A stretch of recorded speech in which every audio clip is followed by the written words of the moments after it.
Hello friends, welcome back to my YouTube channel let's talk. അപ്പോൾ നമ്മൾ ഇന്നിവിടെ discuss ചെയ്യാൻ പോകുന്നത് 9ാം ക്ലാസ്സിലെ ഇംഗ്ലീഷ് ടെക്സ്റ്റിലെ 3rd യൂണിറ്റിലെ ഫസ്റ്റ് ചാപ്റ്ററാണ് സീ ഫീവർ.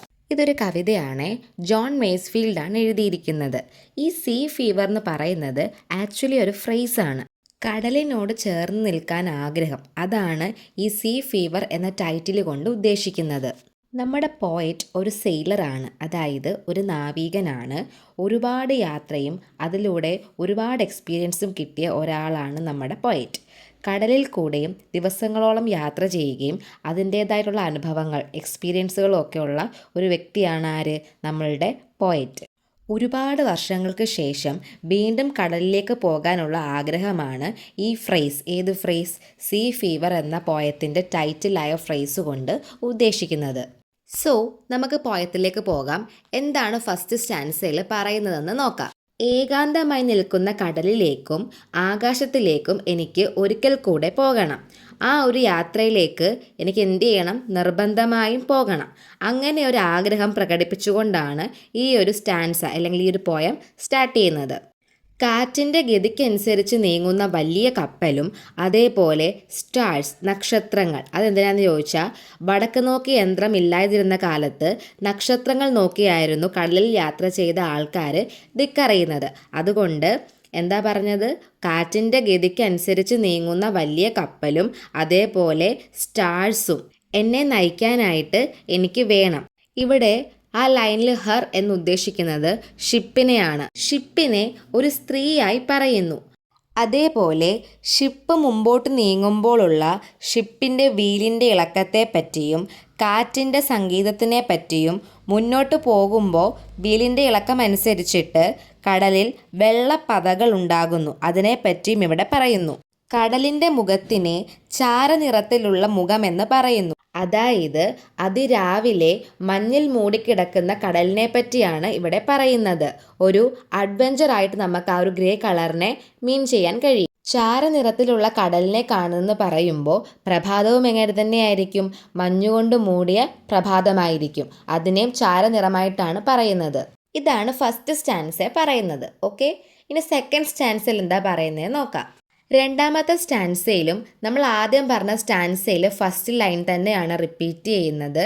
എന്താ പറഞ്ഞത്? എനിക്ക് തീർച്ചയായും കടലിലേക്ക് പോകണമെന്ന് ആഗ്രഹമുണ്ട്. എന്നിട്ട് പറയുകയാണ്, അതിനു വേണ്ടിയിട്ട് കടലിലെ വേലിയേറ്റം എന്നെ വിളിക്കുന്നു. അത്രയും ശക്തിയുള്ള, വ്യക്തമായുള്ള, നിഷേധിക്കാൻ പറ്റാത്ത കോളാണ്. ആരുടേത്? വേലിയേറ്റത്തിൻ്റെ, കടലിലെ വേലിയേറ്റത്തിൻ്റെ കോളിനെ പറ്റിയാണ് പറയുന്നത് കവി.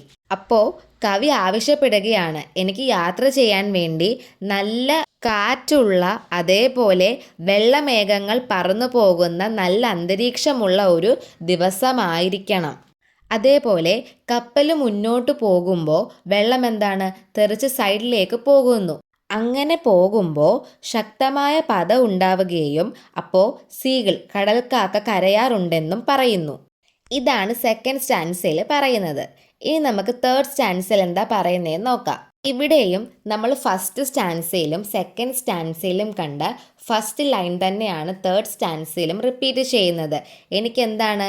തീർച്ചയായും കടലിലേക്ക് പോകണമെന്ന് ആഗ്രഹമുണ്ട്. എന്നിട്ട് എന്താ പറയുന്നേ? അലഞ്ഞു തിരിഞ്ഞു നടക്കുന്ന നാടോടികൾ, ജിപ്സികളുടെ ജീവിതത്തിലേക്ക് എനിക്ക് തിരിച്ചു പോകണം. എന്താ അങ്ങനെ പറയാൻ കാരണം? കപ്പൽ യാത്ര എന്ന് പറയുന്നത് ജിപ്സികളെ പോലെയാണ്, അല്ലേ? ഒരു സ്ഥലത്ത് നിന്ന് മറ്റൊരു സ്ഥലത്തിലേക്ക് വർഷങ്ങളോളം യാത്ര ചെയ്തുകൊണ്ടേയിരിക്കുന്നു. അഥവാ ജിപ്സികളെ പോലെ അലഞ്ഞു തിരിഞ്ഞ് നടക്കുന്നു. അതുകൊണ്ട് എന്ത് വേണം? എനിക്ക് തീർച്ചയായും കടലിലേക്ക് പോകണമെന്ന് ആഗ്രഹമുണ്ട്. എനിക്ക് കടലിലേക്ക് പോകണം. പിന്നീട് എന്താ പറയുന്നേ? സീകൾ, കടൽക്കാക്കകളും വെയിൽസ്, തിമിംഗലങ്ങളുമൊക്കെ വർഷങ്ങളായി കടലിനടുത്താണ് ജീവിക്കുന്നത്. എന്ന് വെച്ചാൽ കടലിനോട് ചേർന്ന് ജീവിക്കുന്നവരാണ്. അവരെ പോലെ എനിക്കും എന്ത് ചെയ്യണം? കടലിനോട് ചേർന്ന് നിൽക്കുകയും കടലിലേക്ക് യാത്ര ചെയ്യുകയും വേണം. എന്നിട്ട് എന്താ പറയുന്നേ? അവിടെ മൂർച്ചയുള്ള ഒരു കത്തി പോലെയുള്ള കാറ്റ്, അതായത് അത്രയും ശക്തിയേറിയ കാറ്റ് ഉണ്ട്.